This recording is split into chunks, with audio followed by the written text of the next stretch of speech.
Hope Radio.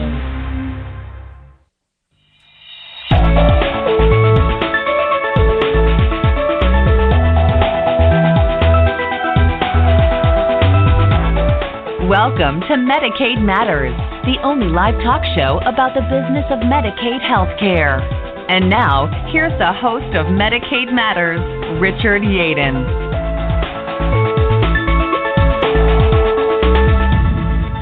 And thank you, Braley. Welcome, everyone, to another edition of the Medicaid Matters talk show. I'm Richard Yaden, host for the next hour, and also President and CEO of Managed Medicaid Services.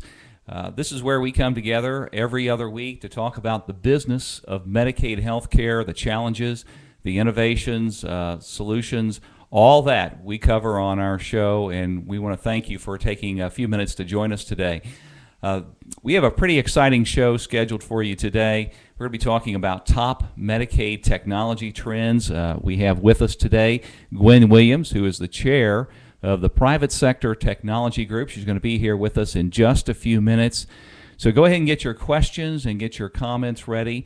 You can be a part of the show with us today. This is a topic that if you've spent any time in Medicaid over the last really couple of years, it has risen very steadily to the top of the list of what everybody is talking about. So we're going to dig into it here in just a few minutes, and I think you're going to learn a lot. And we want you to participate. We want you to be a part of the show as well. You know, it is a beautiful fall day here in Middle Tennessee. We hope you're having an equally spectacular day. We're live from the Managed Medicaid Services studios, as we are, as I said, every other Tuesday starting at 1 p.m. Eastern Time. And we are interactive. That's one of the things that makes Medicaid Matters unique. You can be a part of the show. You can talk with me, or you can talk with our guest. If you have a question or a comment, we want to hear those. The easiest and the best way to be a part of the show is just pick up the phone and give us a call. You can reach us at 626-657-2126. That's 626-657-2125. If you're watching us at MedicaidTalk.com, you can see that the number will scroll across the top of the screen. So we want you to join us and be a part of our show. Again, you can speak with me, and if you have an opinion, a question, a comment about anything that we're talking about related to the business of Medicaid, we want to hear from you, and we want you to be a part of the show. If for whatever reason you're at your office and you can't do that, you can also reach us on Twitter. Our Twitter handle is @MedicaidTalk. We often get questions and comments from our listeners and viewers during the show, so you can go there and send us a comment or question. We'll get it on the air as soon as we can. And last but not least, we have a live chat that is going on right now on our MedicaidTalk.com page. If you're there, you can join that chat, send us a question or a comment, and again, as we have time, we're going to get those here on the show and respond to them as well. So we are very excited to have Gwen Williams with us today. Gwen's professional career includes more than 25 years involved in Medicaid, 25 years of state government service, including 20 with the Alabama Medicaid Agency. In October of 2011, Gwen joined Molina Medicaid Solutions as a business development executive. She currently serves as the chair of the Private Sector Technology Group, which is a broad-based group of information technology companies and professionals working in partnership with CMS and states, providing solutions to the health information systems environment. And we're going to probably talk about that quite a bit today. Gwen, I want to welcome you to Medicaid Matters. Thank you, Richard. I'm very pleased to be here. Now, I know you're not in Alabama today. You're traveling, aren't you? I am. I'm in Colorado, and it's a gorgeous day here as well. I can imagine. Well, tell us, Gwen, I had a little bit of a summary there. Why don't you start off here and tell us a little bit about your background, about how you got involved in Medicaid and what you're doing today.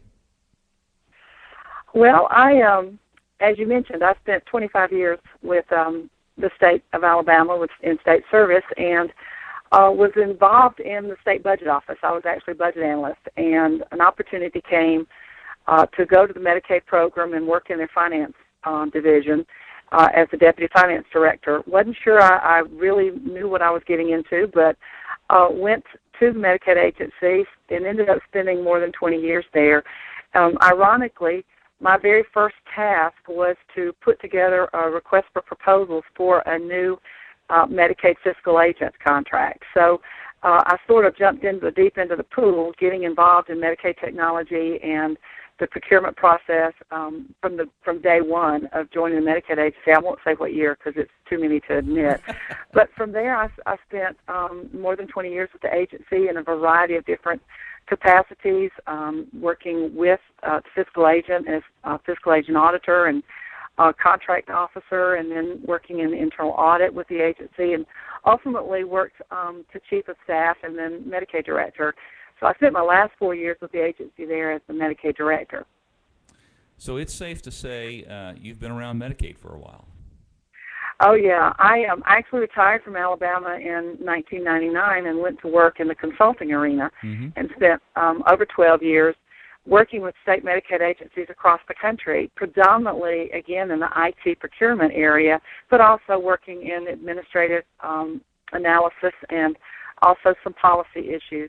So, yes, I have actually, I think you said more than 25. I'd say probably more than 35 years now. Wow. Working with the Medicaid program. It's really become my life. You have seen a lot of changes, I'm sure, over that time. What would you say is so different today from what you were doing 25 or 30 years ago in Medicaid? Well, without question, it's the complexity of the program itself. When I started with Medicaid, it was truly the medical arm of welfare. The individuals covered were very limited. The services provided were very limited. And over the years, the services and eligibility groups have become much broader, much more complex. And accompanying that is the technology to support the program. When I mentioned I started on that first procurement, I think that RFP was about 30 pages max.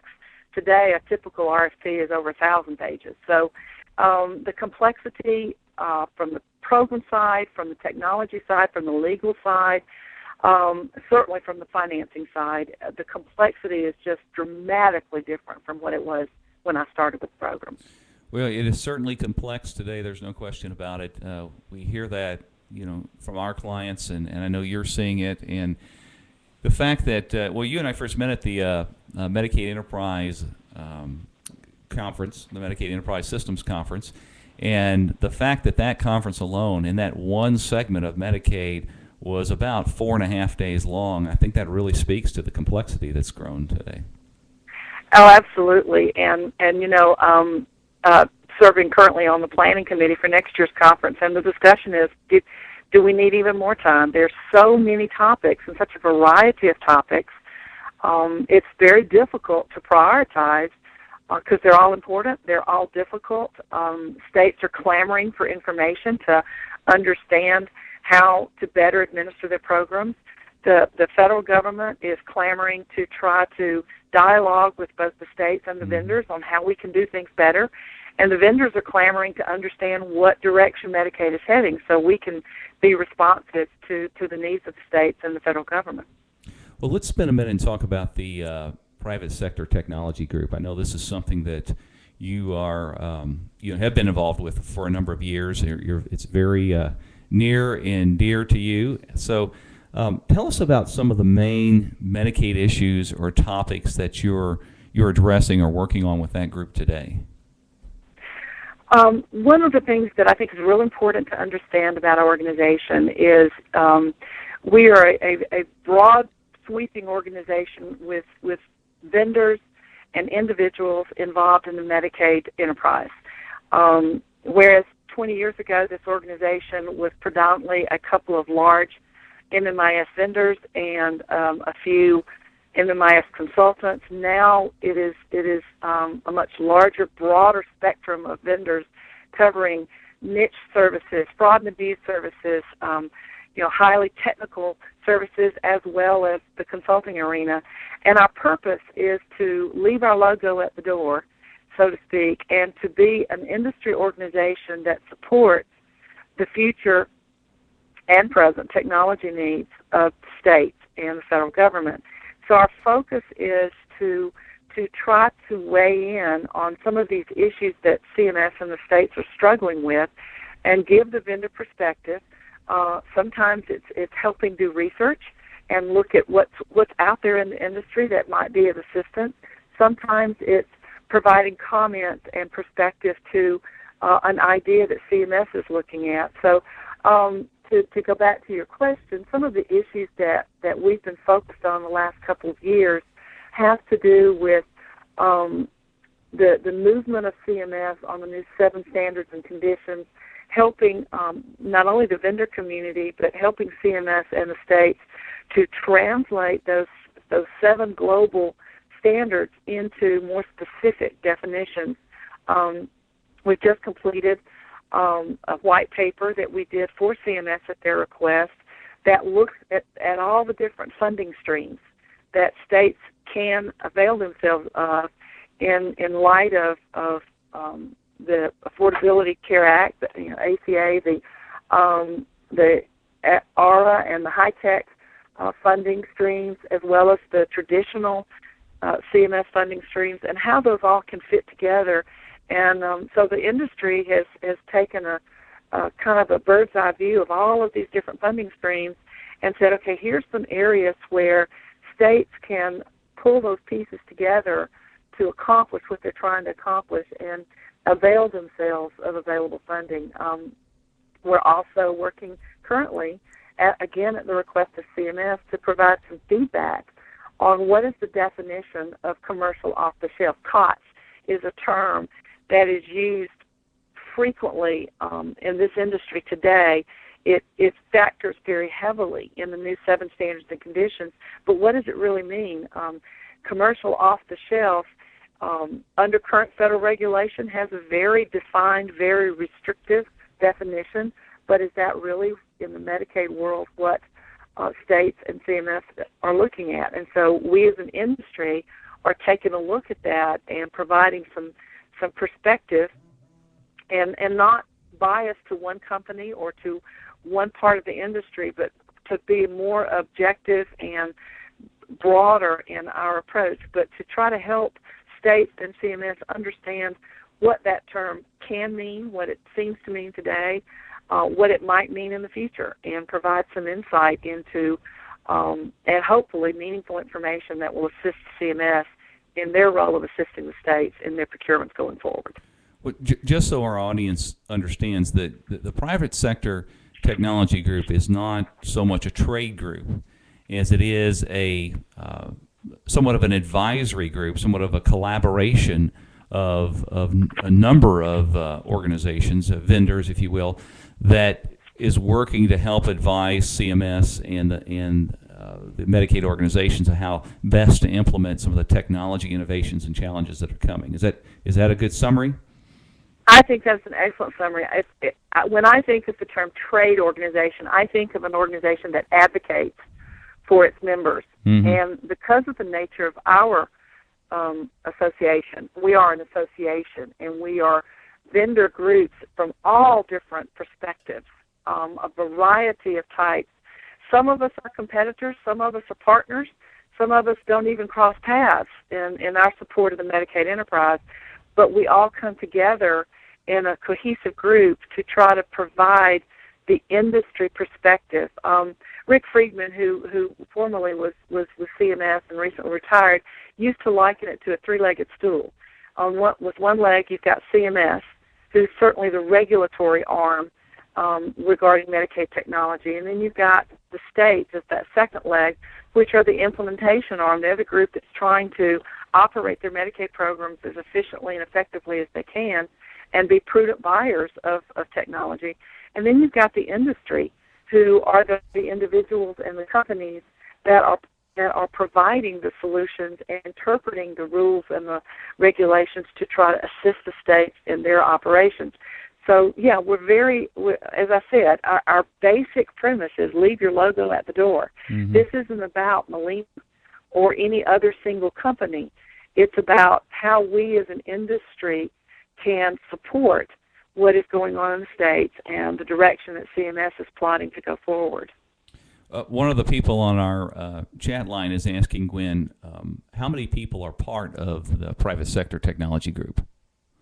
We currently have just under 50 companies that are currently dues-paying members of the organization. Now, that 50 companies represents, quite honestly, close to 100 individuals who are actively participating on subcommittees, on work groups.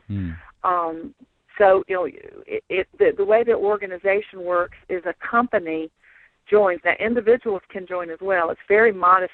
Annual dues is $125 a year.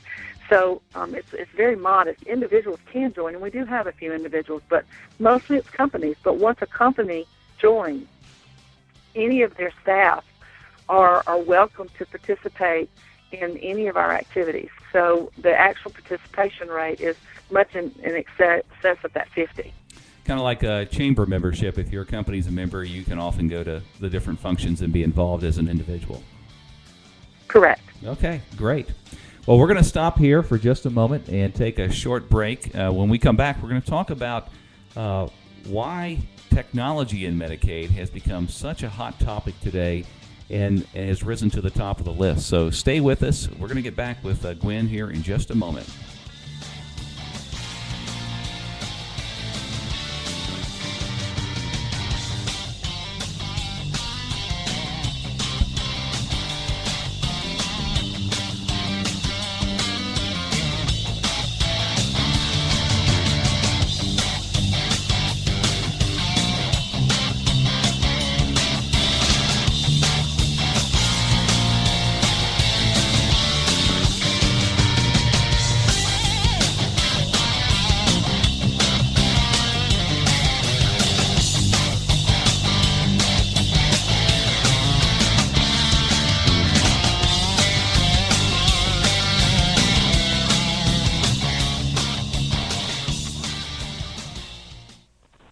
Nurses who want to stay on top of their skills know that the Nursing Informatics Learning Center is the place to go.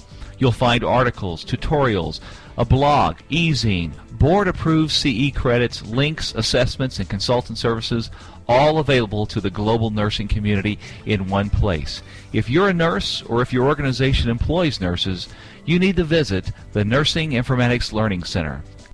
By providing access to the care they need and the quality they deserve, Medicaid health plans enhance health outcomes of our nation's underserved. Listen to this letter to a Medicaid health plan that helped save the life of Juan, a 4-year-old with a rare heart disease. All of your efforts have created a miracle for my son. Even though he was so close to death, you helped. You made a difference. Now he's coming along, little by little, step by step. Medicaid Health Plans of America, ensuring access to better health care. Learn more at mhpa.org. Elevating the quality of care with less cost. Today, that's the job of every Medicaid managed care company, but it can't be business as usual. Companies have to coordinate care a different way. The solution is Managed Medicaid Services. Through our virtual case manager network, our teams of Medicaid assessment specialists, and our new Advanced Care Transitions program, companies can dramatically raise the quality of care without increasing their cost. Visit us today at MedicaidServices.net. Managed Medicaid Services, your best source for innovative care management.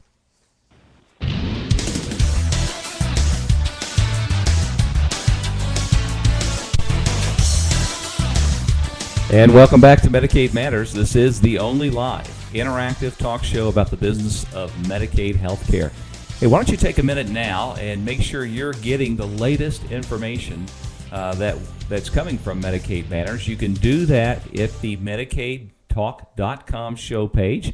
Go right there, put in your email address, and you're going to get the latest happenings on our show, information about future guests, information about events, just about everything to keep you up to date with Medicaid information. We're also going to be unveiling some new features of the show over the next few weeks. We have a new segment coming today near the end of the show, so you're going to want to stick around for that. And you're going to want to know about all of these things. So the best way to do that is to be on that list. Just your email address, and that's all we need. You'll get the latest on what's going on at Medicaid Talk. Well, let's get back to our guest today, who is Gwen Williams. Gwen is the chairman of the, or chairperson, sorry, Gwen, of the private sector technology group. Gwen is also associate vice president with Molina Medicaid Solutions. We were talking, Gwen, before we went to the break, about the topic of technology in Medicaid and how prominent this has become in conversations, in news articles. I mean, just the fact that we have this incredibly large conference, the MESC conference, solely dedicated to Medicaid technology, which incidentally, if you've not been to that conference and you're in any way involved with Medicaid technology, you need to be there. It was the epicenter of MMIS. Why do you think that this whole issue of Medicaid technology has really come to the top of the list for so many organizations right now? I think that's a very complex question, or maybe I should say the answer is complex, but I guess the simple answer is the whole nature of Medicaid has changed dramatically over the last decade, whereas Medicaid used to be focused on being a claims payer. The technology to support that was technology to help states pay claims faster, more accurately, to enroll the right providers and pay the right services for the right clients. It was very focused on paying bills. And over the last decade, maybe even a little more than that, but certainly over the last decade, the Medicaid programs around this country have really understood that it's going to take more in the future than just paying claims to manage your Medicaid program. Most states' budget view Medicaid as the bottomless pit in terms of general fund dollars, and states are being asked or demanded by their leadership to do more to understand what's driving the cost of the Medicaid program. You can't do that by just simply paying bills. You've got to understand the nature of the services you're providing, and so Medicaid has moved more towards being a health plan in a simplified global sense, and they need to understand what's driving costs, what's driving their clients' access to care, what's driving service delivery, both in the statewide and then in a regional, and sometimes it's even smaller demographic area. And the key to that is data. Data. Getting the data, storing the data, analyzing the data, and that takes technology. Just the sheer size and complexity of the Medicaid program demands that the technology to support it also has to be very complex. And I think that as states are being driven and squeezed both from their state budgets, from the federal government to be more accountable for their programs, it's put more and more stress on the agencies that are running the Medicaid program to be able to answer what's really going on. And the key to that is the technology that provides the data. And then, a close partnership to that is individuals or companies that can assist the states in analyzing that data. But first, you got to have it. Mm-hmm. And that's where the technology, I think, is critical. We've had a couple of guests on the show talk about the issue of having so much data and not as much ability to convert that data into usable information. Is your group finding that to be the case across the board, or is that kind of unique? Absolutely. I think that is probably the single strongest voice coming from states, as well as from CMS, but particularly from states. As I travel and I meet with states, and I meet, and as part of PSTG, we dialogue within our organization.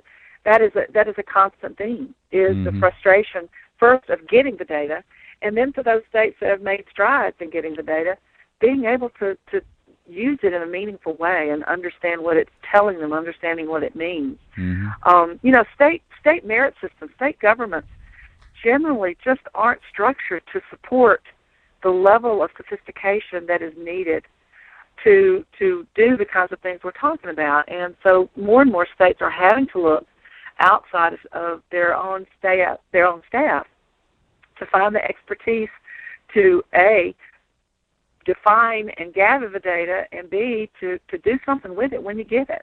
So it's a universal theme in the Medicaid program today. Mm-hmm. Tell me a little bit about the disparity of collection points. We hear this often that that there's a lot of different ways to gather the data, and a lot of these states and Medicaid organizations have sophisticated collection points where they're collecting a lot of data, but none of it really, or often I should say, really communicates with itself. There's a lot of silos. Are you seeing that as well? Absolutely, and I do think states are beginning to make some strides in tearing down some of those silos through interfaces. And, I don't think we're going to envision a time in most states where the data will be totally merged. But I do think that states are beginning to find that it is absolutely necessary that they access the data, they find creative and meaningful ways to merge the information. Certainly, as you mentioned, the silos among different state agencies that are gathering different types of data, oftentimes on the very same people. And then we've got the emergence, not probably as fast as a lot of states would like, but we're beginning to see more electronic health records and more movement in moving electronic medical records forward so that Medicaid agencies can not only take their claims data, which by definition is very limited in what it tells you, but also moving that and combining that with the health record information that can give you more of a picture of the individual Medicaid patient or groups of patients. As I said, the demographics, showing you where your pockets of problems are, showing you where the type of care that is being rendered in a particular area or particular provider or particular provider group or whatever is different, and it allows the state then to start peeling the onion back to find out what's causing these differences. This is something that was not even envisioned when I left Medicaid 13 years ago. This level of being able to truly understand the individual and the groups of individuals from all types of perspectives, disease state, geographic, demographic. There's so many different ways that you need to understand the data, but you just can't get that from claims data. And that's where state Medicaid programs are starting from. I think there's been a lot of progress made. I think there's still a long way to go. It's interesting that it's interesting that there is so much emphasis on Medicaid data right now, and the technology involved in trying to make sense out of all this information that's coming in.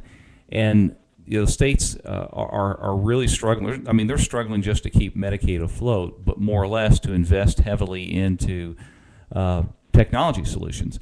So it's really coming back on the private sector. And if there's anything that we know about the private sector is that when it identifies a need, it's going to try to do everything it can to fill that need. So I'm sure as part of your group, you're getting to see a lot of new things, a lot of different ideas, a lot of different innovations that are coming to the forefront.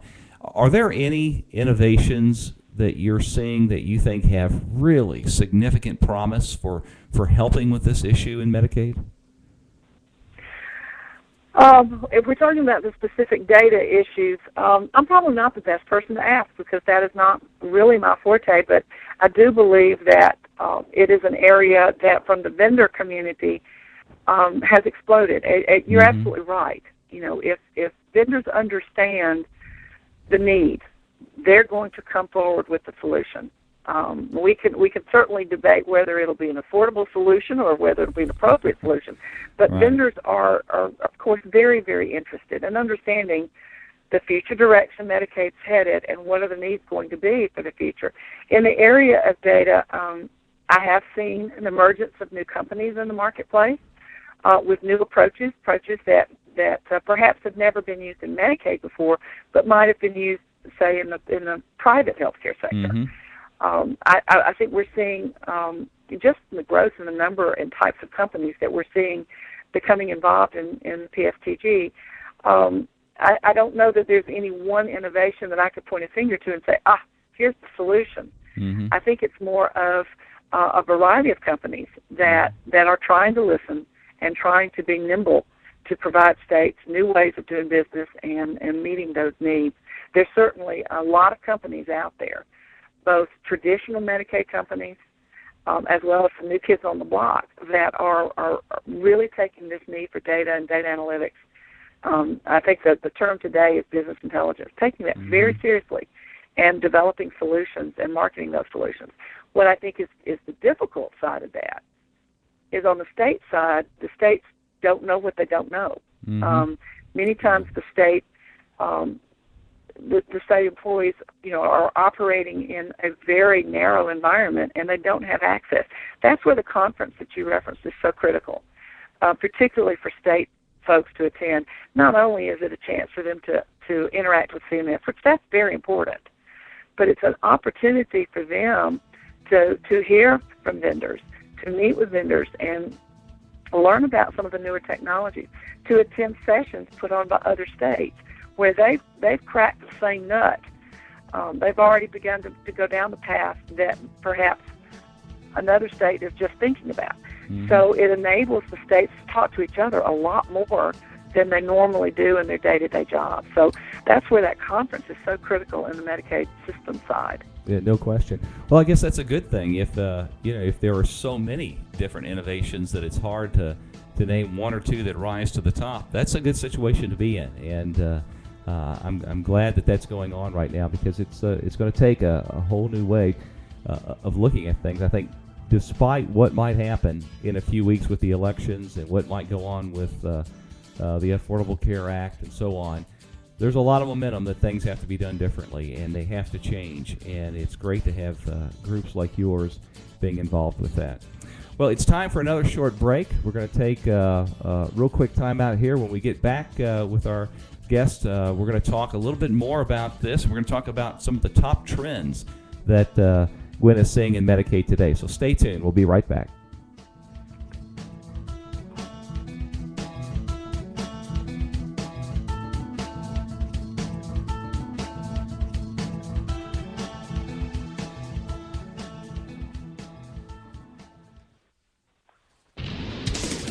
Medicaid Matters is now booking guests. Who are we looking for? We're looking for people who can bring a fresh and unique perspective to the business of Medicaid health care. Do you have an idea that is unique, innovative, maybe even controversial?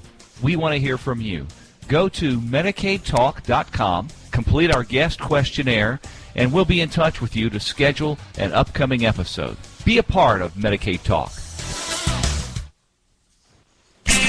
The Medicaid landscape is changing fast, and that means challenges, but it also means opportunity. Opportunity for you.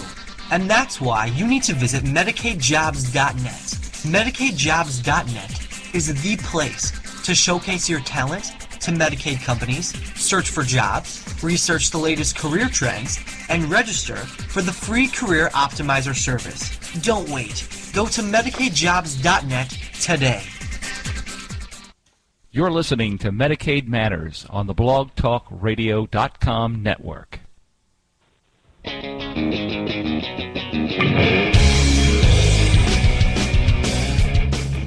Well, how can you bring your company's message to over thousands of Medicaid professionals? Simply by being a sponsor of the Medicaid Matters Talk Show. Each week we have a listening audience of several thousand, all of them Medicaid professionals, all of them advocates, all of them involved very deeply in the Medicaid business. You can reach them very easily by being a sponsor of our show. There are several different opportunities for you to do that. So email us at info@medicaidservices.net. You can get more information about being a part of the Medicaid Talk community. We've been spending some time here, and occasionally you've heard us talk about the Medicaid Enterprise Systems Conference, which was a month or so ago in Boston. However, there's another conference I want to make you aware of that you need to get on your schedules, and that's the Medicaid Innovations Conference. Coming up next February in Orlando. We're going to be there doing a live broadcast. I'm also going to be a chairperson of that conference, and you can get all the details about that at MedicaidTalk.com. Just go there, I believe their logo is on the site. You can click and get more information and to register as well. So let's get back to our guest, Gwen Williams. And Gwen, we're going to talk now about the top 3 technology trends in Medicaid right now. If you had to name them, what would you say they are? So I'm assuming, Richard, that I can't say data. You've already used that's that not one. An exceptional. Okay. Well, first off, I would say, one of the top 3 trends, if not the top trend, is need for data and business intelligence. But since we've covered that topic, let me try covering a couple others. I think clearly, as I mentioned on our discussion with data, states are very interested and technology is moving very rapidly to support more integration of data from specifically health information exchanges, electronic health records.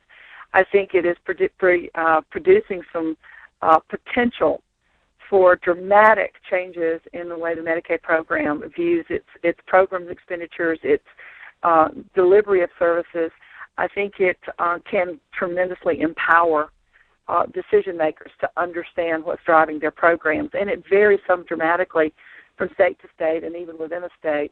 So I think that in terms of technology innovations, I think we're seeing a lot of innovations in how to bring that information together from multiple sources, how to integrate it in a useful and meaningful way.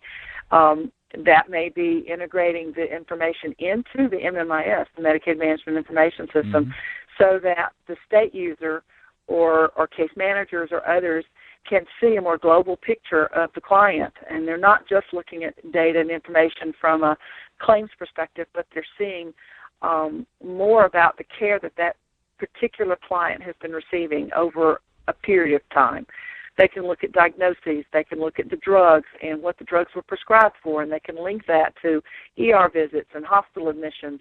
They can look at the different physicians that the patient's been visiting over time and what the diagnoses were for those visits and how it all fits together to help, particularly for those clients, those individuals who have complex conditions and comorbidities, to assist the agency in supporting a plan of care for those clients that will, yes, make the program more cost-effective, but more importantly, provide more cohesive and quality of care for that patient.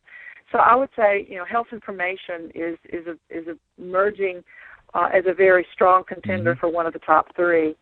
I think a second, and maybe these go together, but a second and third, if I separate them, is the emphasis that came out from CMS with their standards and conditions for funding that really push modularity and flexibility of the systems. Historically, Medicaid information systems have been large, cumbersome, complex beasts that tried to do everything for everybody. And I see the direction we're heading now, particularly from our organization's perspective, with the emergence of so many new companies and what I call niche-based companies that are just really expert in a particular area. We're seeing more emphasis now on modular-type solutions where one solution doesn't try to do it all, but rather the solution brings together different components in a more modular approach that enables the state to get the best in different areas and not necessarily have one vendor trying to do everything themselves. Now, that doesn't say that you don't still have a single contract.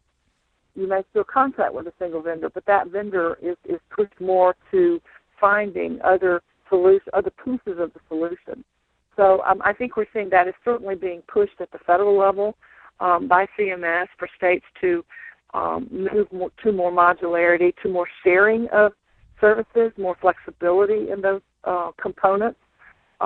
Flexibility meaning that they're easier to modernize, they're easier to update, and states will see the benefit of that in their ability to be more responsive to changes at the federal level and at the state level, but to be able to do it faster and hopefully more cost effectively. So I would say those are, certainly to me, I think business intelligence data is one of the top contenders for the top 3, and then closely followed by the integration of health information, exchange of information into their Medicaid information and systems that are more modular and more flexible in their approach. Mm-hmm. Well, that's a tall order. I mean, that's a lot to get your arms around. Right. Even one of those would be a huge project for any state system to tackle. How are they approaching this? Right. Well, most of the states, well, there's a variety. I don't think there is one single answer to that. Most states, when they are moving forward, recognize that they simply don't have the expertise within their state's path to approach this newer technology, newer concepts of building their systems, and plus the fact that their state employees all have their day jobs. They're all, I don't know of a single state that could look you in the eye and say, I got employees that really aren't very busy that I can put on a new initiative. That's just not happening, particularly in the last few years with state budgets being squeezed. So they're looking outside. One of the big segments of our organization is the consultants. These are experts. Many of them came from state service. Many of them came from the larger system integrators, but they're now in the consulting area, and they're working with the states, to understand the state's specific needs, because they are different from state to state, but to understand the state's specific needs and then to translate those into procurement and system development plans that meet the needs of the agency going forward, leveraging what they already have when that's possible, but taking a more disciplined approach to procurements. Now, some of the states are actually, in terms of the modularity topic, they're actually carving up their procurement. We've seen over the last few years a number of states with mixed success where states have said, you know what, I don't want a single MMIS vendor, and I don't even want one vendor that's going to subcontract with others. I'm going to break it up myself. And I think Iowa was one of the first to really move that way. Other states are likewise moving. So we're seeing a number of states that are saying, you know what, I need business intelligence now. I need the state-of-the-art business intelligence now. I'm not going to wait for procurement of a new MMIS. I'm going to go out and procure that now, and I'm going to carve that out of my MMIS contract. Same with pharmacy benefits management. So you're starting to see states say, rather than this one massive procurement, I'm going to have several procurements, and I'm going to get what I need sooner, and it'll be tailored to what my state needs. You mentioned Iowa. Are there any other states that you would say are kind of ahead of the curve on this? I wouldn't say that are ahead of the curve. There are a number of states that are certainly experimenting with it. There are a number of states that have separated out their business intelligence from their pharmacy benefits management. But I think the trend still for most states is to keep it all together. Colorado has a draft RFP that they're working on and have pretty much announced that they intend to separate their Medicaid management information system from their pharmacy benefits management system and from their business intelligence. And they're going to have 3 separate procurements. And I think there's probably other states in recent years that have done that. In Medicaid, I find that there are kind of 4 stakeholders. There's more, but if you were to group them, there are probably 4 stakeholders. You have the states, you have the Medicaid members, you have the Medicaid providers, and then you have the Medicaid MCOs, or the organizations that are managing a lot of the care of the Medicaid vendors or Medicaid members. Excuse me. Of those 4 groups, who would you say is really driving some of these technology trends or some of these technology innovations? Oh, wow, that's a tough one. I would say states. Of the 4 you just named, I would say the states, and I would say CMS, which was not one you mentioned. I think CMS, who has historically provided the bulk of the funding for technology investments at the state level, really are exercising the golden rule. He who has the gold makes the rules. And unlike the past where states were given pretty broad flexibility in the design of their procurement, CMS is saying, that's great, you can do it the way you want, but if you want 90% enhanced match, it's going to be modular and it's going to be flexible and it's going to include COTS products and it's going to, I can go through the list of the 7 standards and conditions. Mm-hmm. So to me, CMS today, when it comes to technology, is a critical driver. I think the states are the critical driver from the need, from the. I really think state agencies are caught in a huge squeeze play between what CMS's expectations for their programs are, what their expectations in terms of technology are, and what state legislatures and state leadership are willing to fund. Mm-hmm. And I think there's it's almost as if state agencies are being told at the local level, we want you to bring this program under control, but we're not going to give you any tools to do it with because that costs money. Right. And, that's an oversimplification, and I acknowledge that's a serious oversimplification. But, obviously your clients are huge influences in terms of policy and coverage. I don't know that I would call them a serious driver in terms of the technology, mm-hmm. other than the fact that with ACA and other federal requirements being pushed down to the states, services for the clients may be driving the technology. Right. And same with providers. I mean, the providers' expectations are pretty simple. Pay me what I deserve and pay it quickly. Mm-hmm. Now, obviously, from a policy perspective, what they deserve could be up for debate. But I don't see the providers really driving the technology Sure. either. All right, well, Gwen, we're going to have to jump in here to our last break. Sorry to jump in. When we come back, though, I want you to continue that thought. And I want to talk about some specific examples that you've seen of where some of these newer technology programs or innovations have been actually implemented and kind of what's been involved with that. Also, we're going to get to our new segment, our lightning round here at the end of the break, and you'll want to be sure to stay around for that. So join us in just a few minutes, and we'll be right back.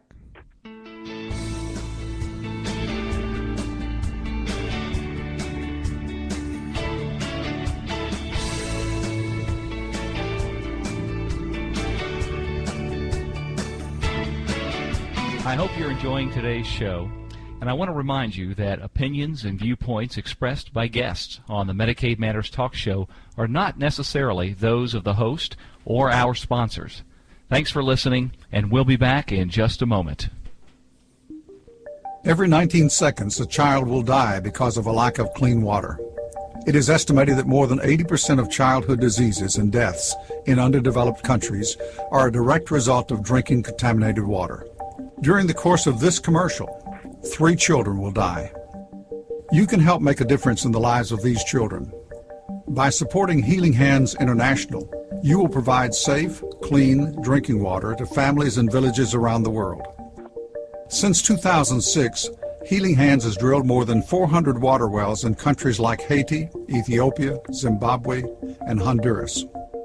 Through the help of people like you, we have been able to bring the gift of clean water to more than 1 million people. To learn more about Healing Hands International and what we are doing to help, visit www.hhi.org. With your help, we can continue this life-saving work and make a significant difference in the lives of children.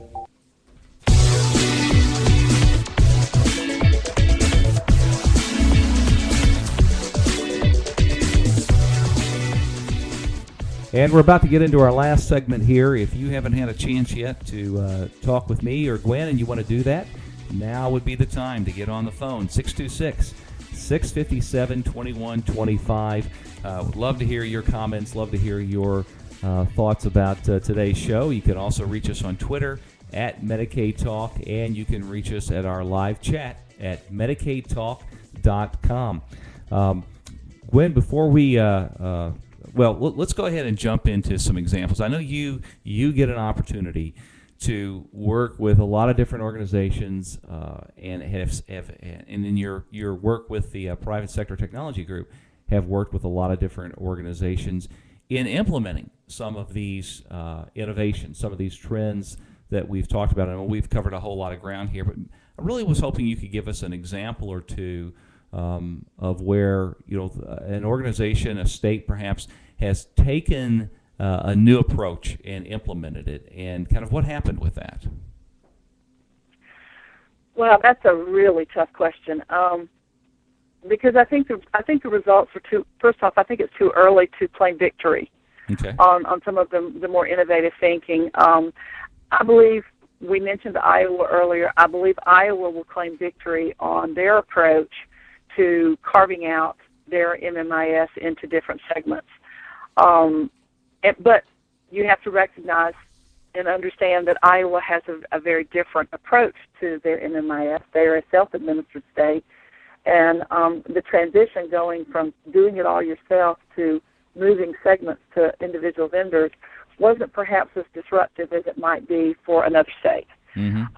And so it's very difficult for me to point a finger and say, this is the panacea, this is the answer, because the states are so dramatically different in their governance, in the way that they operate their systems.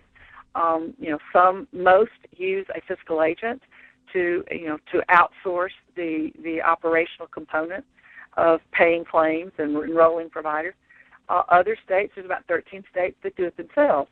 And I think that even within those 13, the relative success or lack thereof could be dramatically different between states. So it's very difficult for me to really point a finger.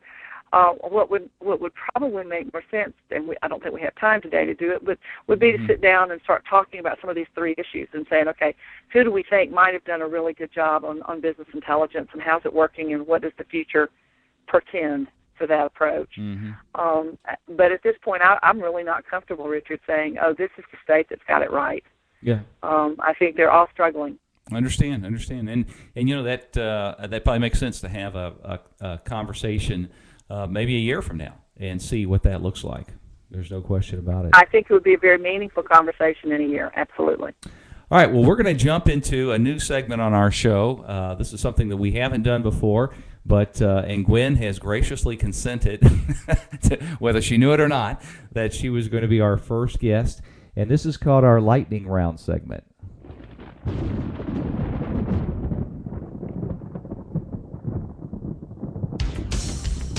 All right, this is going to be the part of our show where we're going to get a quick, high-level perspective from our guests on some of Medicaid's most pressing questions. And we're not looking for detailed answers here. What we're looking for is a simple 1-minute perspective to each one of these questions. Are you ready, Gwen? I guess so. Okay. Well, what would be the number one impact on Medicaid if the Affordable Care Act is repealed? I'm assuming you mean after the collective scream across the state. Yes. I think it's going to vary dramatically from state to state. As we know, many states have taken we're going to do nothing to see what happens with the election approach. So the changes that they would have to make might be lesser than those states who've gone full steam ahead and already begun the work to expand eligibility, to change their provider compensation packages. I think it would be a dramatic, depending on the timing, it would be a dramatic movement to undo what states have already started doing. Mm-hmm. All right, question number 2. What is the number one Medicaid priority for state governments? Sustainability of funding. Understanding what's driving the growth in the program and how they can possibly sustain it within their state budget. Okay, question number 3. What do we need to be doing more of in Medicaid today? I think we need to be doing a much better job of informing the populace. I think there's still a lot of people in this country who think Medicaid is the medical arm of welfare. And Medicaid is so much broader in its impact on families, way beyond and way outside of what the typical perspective of Medicaid is. I think the impact of Medicaid on the healthcare infrastructure of every state in this country is huge, and I don't know that message has really penetrated outside of just a few circles. All right, question number 4. What do we need to stop doing in Medicaid today? Oh, my goodness. Gosh, I think we need to stop being reactive and knee-jerk reactive to the issue du jour. We need to let the program stabilize, understand what it is and isn't doing, and understand it without constant change. Medicaid for the last decade has had constant, unceasing change. And you can't stabilize a program in that environment. Great. And our last question, maybe the most important one. Which is the better, American Idol or The Voice? The Voice. No I would have to question. agree with you. I would have to agree with you. All right. Well, great job. A kinder, gentler competition. Great job, Gwen. I appreciate that. And this is something we're going to do with every guest going forward to get their kind of high-level perspective on some issues that seem to be at the top of everybody's mind. So thank you, Gwen, for participating. I appreciate it very much. Well, before we finish up here today, we just have a few more minutes until we're done. I wanted to see if you could maybe just give us some final thoughts that you think would be good for us to know, either from your perspective at Molina Medicaid Solutions or your perspective as chair of the private sector technology group. Oh, my final thoughts, I guess, from the PSTG as well as from Molina is to understand the purpose we're here, to internalize the mission that we all are here to accomplish, to provide quality, accessible health care to those most vulnerable of our population, to understand that and to filter our thoughts, whether they're political, whether they're financial, but to filter our thoughts with the real understanding of what the mission of the Medicaid program truly is. Mm-hmm. Great. And I think that does get lost occasionally, not intentionally, but I think in the political rush and in the rush to get so many things done, so many things implemented, we can occasionally lose that perspective, Gwen. No question about it. Well, we're just about out of time here. I want to thank Gwen Williams for spending time with us. Gwen, do you think you could come back again on the show at some point in the future and kind of expand more on some of the things we've talked about? Richard, I'd be happy to. Great. Well, if you've missed anything during our show today, there will be a replay probably within a few minutes after we finish here, both the video and the audio, so come back and do that. Our next show is going to be on October 30th at 1 p.m. Eastern Time. We're getting all the details put together for that, and you'll see that pretty soon at the MedicaidTalk.com website. If you're on our communications list, though, you're going to get all the details delivered right to you. You can do that and get on that list right there at the MedicaidTalk.com page. Just give us your email address. If you're not on the list, you want to sign up right now. Well, you've been listening to Medicaid Matters, brought to you by Managed Medicaid Services. Today is Tuesday, October 16th, 2012. And this is your host, Richard Gayton. I'll be talking Medicaid with you again in 2 weeks. Until then, have a great day.